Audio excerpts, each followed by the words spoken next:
ట్రాక్టర్లు 4-5 రైతులు ట్రాక్టర్లు వేసుకురావటం, జింకు, జిప్సం, బోరాన్ ఫ్రీగా మూటలు వేసుకొని పోవటం. దాన్ని మూసేసావు, యాంత్రీకరణ క్లోజ్ చేసావు. కనీసం ఒక టార్పాలిన్ పట్ట, ఒక స్ప్రేయర్ ఇవ్వని పరిస్థితి నీ గవర్నమెంట్లో. నువ్వు రైతుల గురించి మాట్లాడటం. నేను స్ట్రైట్గా ఒకటి అడుగుతున్నాను. నీ టైంలో దేశంలో రైతుల ఆత్మహత్యల్లో 3rd ప్లేస్ ఆంధ్రప్రదేశ్, ఫస్ట్ ఏది మహారాష్ట్ర, కర్ణాటక. జనాభా వాటిలో సగం లేదు. నంబర్ 1 కౌలు రైతులు 2nd ప్లేస్, తమిళనాడు తర్వాత. తమిళనాడులో సగం లేదు. జనాభా ప్రాతిపదికన నంబర్ 1. అంతెందుకు, దేశంలో సగటు రైతు అప్పు 74,500. బట్ ఆంధ్రప్రదేశ్ 2,45,000. 2,45,000. వీటన్నిటికి కారణం ఎవరు?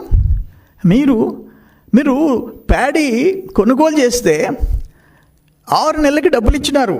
6 నెలలకి నువ్వు ఇప్పుడు మాట్లాడుతుండవు. ఇదిగో జీవో ఎంఎస్ నంబర్ 28